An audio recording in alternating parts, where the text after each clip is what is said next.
Eu virei um babaca quando eu conheci a teologia reformada. Pessoal, eu queria conversar com vocês um pouquinho sobre o que aconteceu comigo lá em meados de 2008, 2009, quando eu conheci a teologia reformada. Eu já conhecia um pouco sobre reforma, dos livros que eu lia sobre Spurgeon. A teologia do Louis Berkhof foi uma teologia que eu li muito lá no começo da minha fé. Acontece que quando eu confessei, quando eu afirmei que eu era um cara reformado, eu me tornei um babaca, um imbecil. Então, algumas coisas eu queria falar pra vocês que eu acabei fazendo. Em primeiro, eu passei a achar que eu era superior. O conhecimento na cabeça, quando ele não desce pro coração, ele causa um estrago muito grande nas nossas vidas. Em algum momento da minha caminhada cristã, eu passei a achar que eu era superior a outros irmãos, principalmente os irmãos de linha pentecostal. Então eu congregava em uma igreja e muitas das vezes eu olhava para as pessoas e no fundo, lá dentro de mim, eu pensava, eu sei muito mais do que essa pessoa, eu conheço muito mais do que essa pessoa, eu entendo muito mais do que essa pessoa. O segundo erro que eu cometi foi que muitas coisas que eu falei, que eu disse, que eu escrevi, não foram patrocinadas pelo amor. O amor não era a motivação principal, o amor não era a primeira motivação que me levava a falar certas coisas que eu acabava falando. Eu cometi um terceiro erro também, que foi achar que o movimento que eu estava participando agora, o movimento reformado, ele representava completamente o evangelho e os outros movimentos não.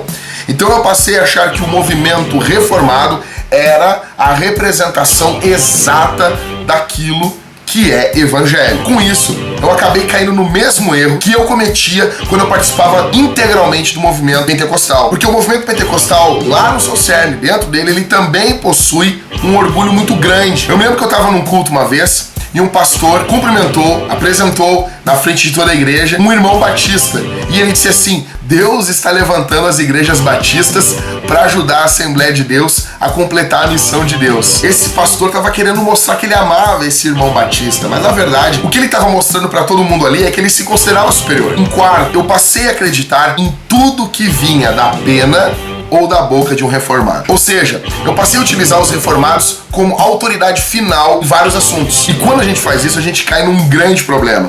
Os escritores reformados são fantásticos, são ótimos. Eu acredito que eles são melhores, sim, mas eles não respondem satisfatoriamente em todos os assuntos da escritura. Então, quando a gente utiliza escritores reformados simplesmente porque eles são reformados e ficamos com a opinião, compramos a opinião, e isso vale até para muitas confissões de fé, nós acabamos lutando contra o próprio espírito da reforma, que é analisar tudo à luz da escritura. As confissões, os escritores reformados, as opiniões, tudo que é dito. Na verdade, as confissões de fé reformadas são fantásticas, só que elas não possuem peso escriturístico. Meu quinto erro foi tratar a reforma como senha.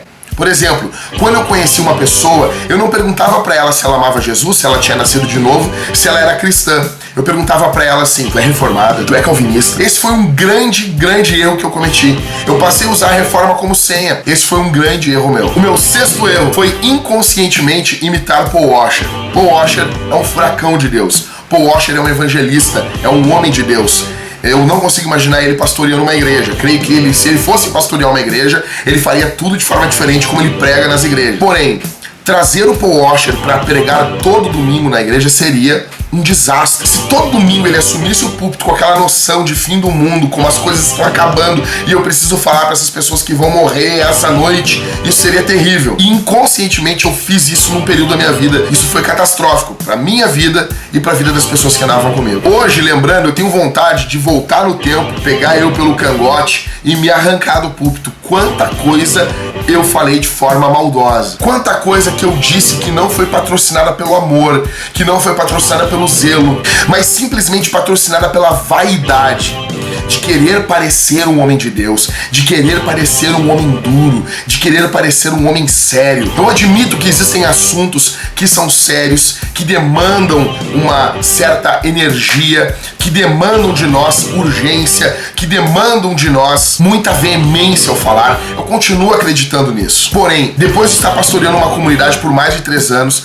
vendo dia após dia pessoas sendo edificadas, pessoas sendo confrontadas, eu posso notar que hoje, ao falar as mesmas verdades, algumas coisas me custam mais no meu coração, algumas coisas me doem mais no meu coração, algumas coisas eu fico orando enquanto eu estou dizendo elas, porque eu quero que os irmãos sejam edificados, porque o que patrocina hoje isso, às vezes uma palavra mais forte, é o amor. O meu 7º erro que eu cometi nesse período foi o erro de achar que Deus não se importava com as nossas necessidades materiais. Eu vinha de um movimento pentecostal e eu acabei mergulhando no movimento neopentecostal. No movimento neopentecostal, o homem é o centro. No movimento neopentecostal, o homem é o alvo. O homem é o primeiro que está aparecendo em tudo. O homem é o alvo da pregação, o homem é o alvo do culto, o homem é o alvo de tudo. Eu passei por um outro extremo.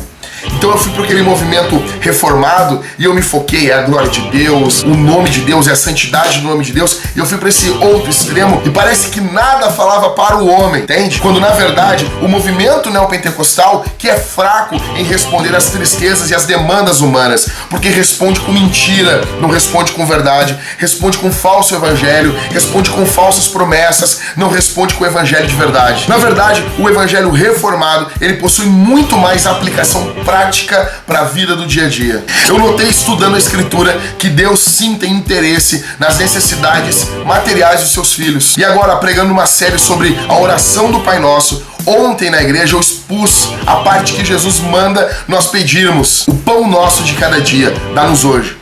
Eu queria convidar vocês, se vocês já caíram nesse erro de se tornarem esses reformados que se voltam contra tudo e contra todos e passaram por crises internas muitas vezes, achando que Deus não está nem aí para as necessidades materiais de vocês. Se você já foi um reformado como eu fui, desses que vê um Deus como um Deus muito distante e não um Deus como Emanuel, Jesus, um Deus presente, eu te convido a clicar no link aqui embaixo, baixar o sermão, compartilhar e ouvir ele. O sermão que fala sobre a 4ª petição da oração do Pai Nosso. O pão nosso de cada dia nos dá hoje. Todas as confissões de fé reformada, elas vão mostrar que, na verdade, o que Jesus está falando ali é sobre as necessidades básicas materiais. E eu quero dizer para você que o teu Deus te ama. Se você nasceu de novo, se você confia em Jesus, se você ama Jesus, isso foi plantado pelo Espírito Santo no seu coração, Jesus te ama. Jesus ama você. Deus ama você e Deus está cuidando sim das suas necessidades materiais. O alvo final é a glória de Deus, mas isso não é antagônico ao nosso bem. Pelo contrário, a coisa que mais nos traz bem para as nossas vidas é quando Deus é glorificado, e nisso deve estar o nosso prazer, nisso deve estar o nosso deleite. Devemos sim buscar o nosso prazer. O problema, na verdade, não é a queixa de Deus, na verdade, não é que o mundano, que o não cristão busca muito prazer. Na verdade, a queixa de Deus é que ele busca pouco prazer. A idolatria, os falsos deuses, os falsos prazeres do mundo trazem pouco prazer para o homem. A glória de Deus é o que satisfaz, é o que enche, é o que preenche o vazio existencial da humanidade. Jesus Cristo viveu uma vida perfeita. Jesus Cristo foi à cruz, morreu, ressuscitou, está vivo nesse momento e hoje convida pecadores como você para ser salvo. A teologia reformada é uma bênção. Eu me considero um reformado, me considero um calvinista, mas bom mesmo é o que acontece quando a teologia reformada desce da mente e cai no coração. Convido a todos vocês a clicarem aqui embaixo, baixarem o sermão, passarem para o iPod de vocês, MP3, ouvirem indo para o trabalho, compartilhar com o máximo de pessoas que vocês puderem. Também nós temos uma necessidade muito grande aqui na Vintage, eu queria compartilhar com vocês. Semana passada, assaltantes ou ladrões, não sei como nós podemos dizer, roubaram os nossos 2 ar-condicionados. Nós estamos fazendo uma vaquinha, eu vou deixar aqui embaixo o link. O calor aqui em Porto Alegre é muito grande no pico do verão. Algumas pessoas que moram em outras regiões do Brasil chegam a dizer que o calor aqui no Rio Grande do Sul é muito grande. Por exemplo, nós estamos numa distância de 60 quilômetros da cidade de Campo Bom.